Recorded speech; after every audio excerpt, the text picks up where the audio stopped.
우연히 유튜브 영상을 보았습니다. 직장 상사와 하룻밤을 보내는 내용이었죠. 마치 제 이야기 같았습니다.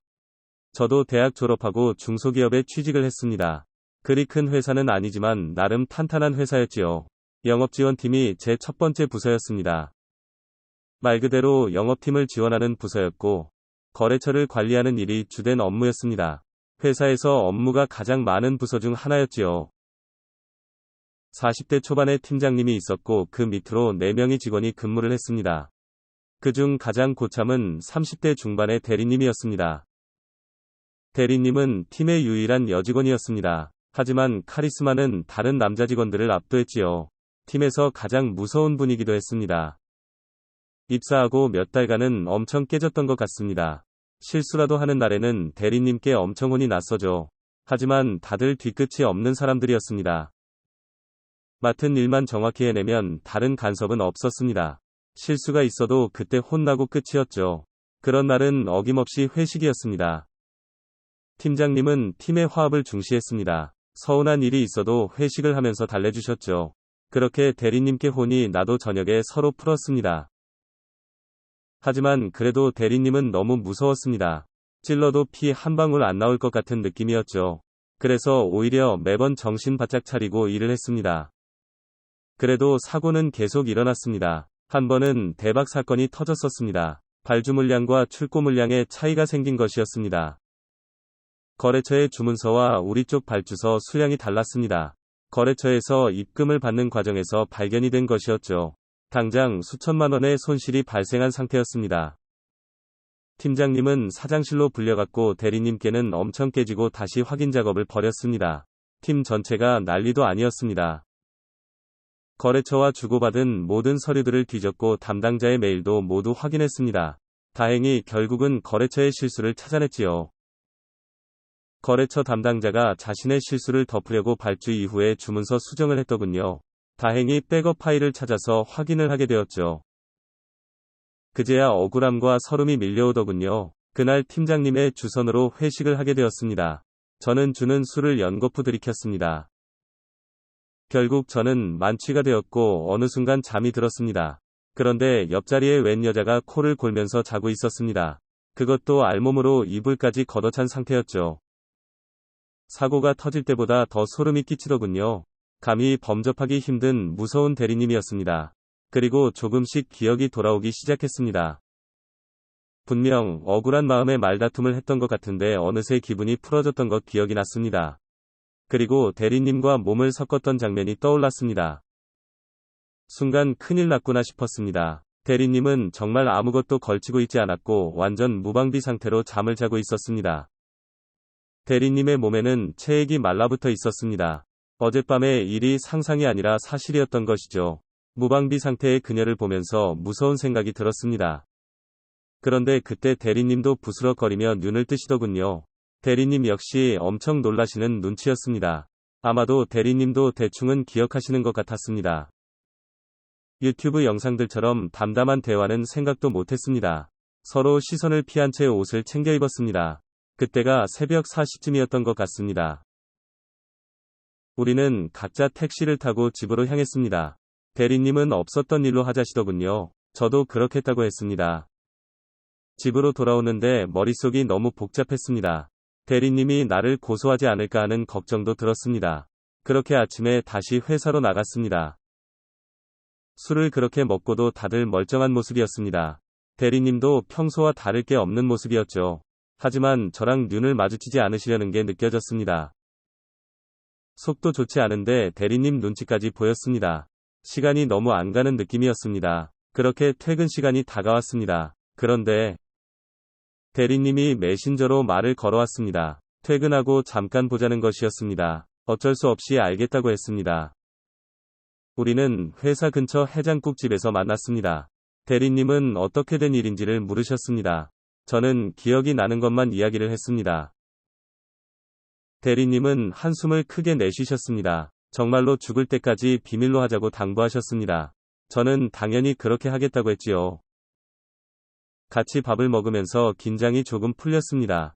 대리님도 평소보단 편하게 대해주셨습니다. 제게 일을 잘하고 있다고 격려도 하시더군요. 자기가 원래 칭찬 같은 걸 잘 못한다고 하시더군요. 제가 싫어서 그런 건 아니니 이해하라고 하셨고요. 저도 알겠다고 더 잘하겠다고 했지요. 왠지 대리님의 진짜 모습을 보는 것 같았습니다. 대리님도 나쁘지 않은 사람이구나 싶었죠. 시시콜콜한 제 이야기에 웃어주기도 하시더군요. 입사 이후 대리님과 가장 편하게 이야기를 한 것 같았죠. 무섭고 어려운 사람이라 생각을 했었는데 그냥 일 잘하는 좋은 사람이었구나 싶었죠. 그러다 얼마 뒤에 다시 부서 회식을 하게 되었습니다. 왠지 술에 취하니 대리님과 함께 남게 되더군요. 우리는 또 자연스럽게 모텔로 향하게 되었습니다.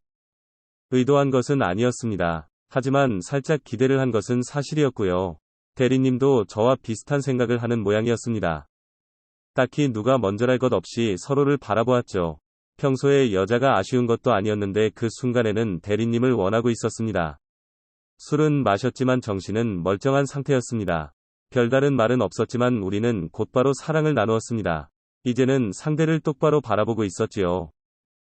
대리님이 아니라 그리웠던 연인을 만난 기분이었습니다.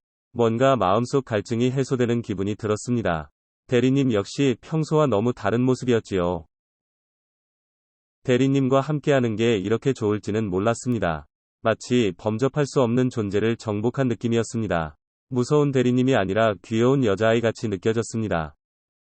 한 번이 어렵지 두 번은 어렵지 않더군요. 우리는 별다른 말 없이 모텔을 나왔습니다. 하지만 지난번 같은 충격은 없었습니다. 실수가 아니라 성인 남녀가 서로 즐긴 것이었죠. 대리님 역시 행복한 표정으로 모텔을 나섰지요. 그렇다고 우리가 사귀거나 하는 것은 아니었습니다. 회사에서는 여전히 직장 상사일 뿐이었고 이전보다 조금 편해진 것이 전부였습니다. 딱히 여자로 의식되거나 하지도 않았습니다.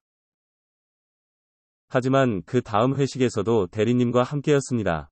이상한 것은 대리님도 저랑 같이 남았다는 점입니다. 그리고 우리는 또 모텔에서 관계를 가졌습니다. 이상하게 그 시간이 기다려지는 기분이었습니다. 이렇게 잘 맞을 수 있나 싶은 생각이 들기도 했지요. 신기한 것은 그렇게 딱 관계만 가지는 사이였다는 점입니다.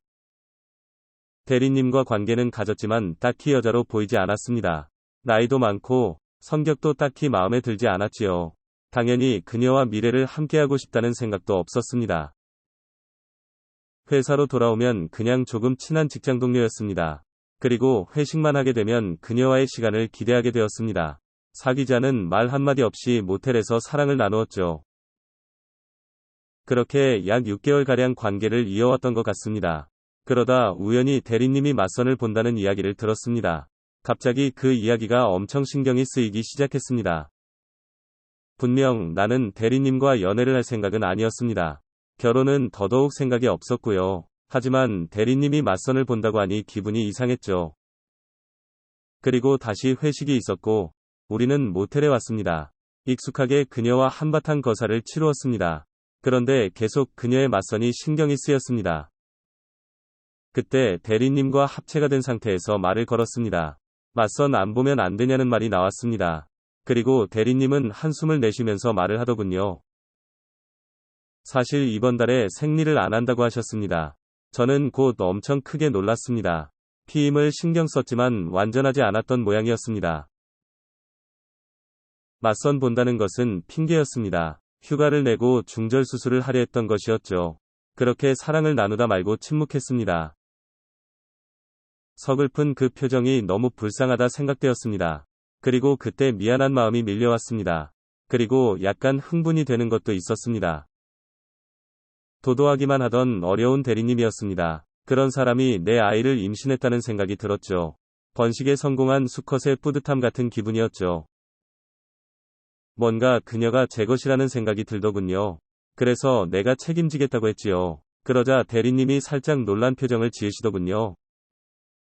그리고 대리님이 새침한 표정으로 얼굴을 붉히더군요.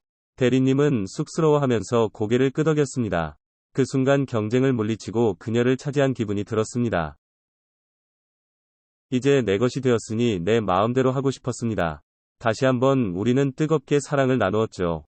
그날따라 대리님이 예쁘게 보였습니다. 다음날 아침 대리님의 체온이 느껴졌습니다. 항상 따로 일어났었는데 그날은 제게 안겨있더군요. 그리고 저는 아차 싶었습니다. 지난밤 이상한 승리감에 도취가 되어 있었죠. 그리고 저는 생각 없이 일을 저질러버린 것이었습니다. 그때 대리님이 묘한 미소를 보이며 일어났습니다. 대리님은 그대로 제 품에 꼭 안기시더군요. 그 뒤로 일은 일사천리로 흘러갔습니다. 순식간에 우리의 관계가 알려졌지요. 제게 생각할 시간도 주어지지 않았습니다. 마치 미리 예정된 일인 양 빠르게 진행이 되었죠. 임신 사실까지 알려지면서 서둘러 날짜를 잡았죠. 정신줄 놓고 있다가 정신을 차려보니 호랑이 같은 마누라가 잔소리를 하고 있고 딸까지 2명이나 태어나게 되었지요. 지금도 마누라의 잔소리에 한숨을 삼키곤 합니다. 그때 조금 더 참지 못했던 제 분신을 원망하죠. 하지만 딸들을 보면 잘했다 싶기도 합니다. 여전히 무섭고 어려운 마누라입니다. 그래도 부부관계는 만족스럽습니다. 가끔 그녀와 합체한 상태로 대리님이라 불러줍니다. 그렇게 불러주면 까무러치며 좋아합니다. 저도 왠지 더 흥분이 되는 기분이었죠. 하지만 돌이켜보면 그게 함정이었던 것 같습니다. 그때 참았어야 했는데. 영상 시청 감사합니다.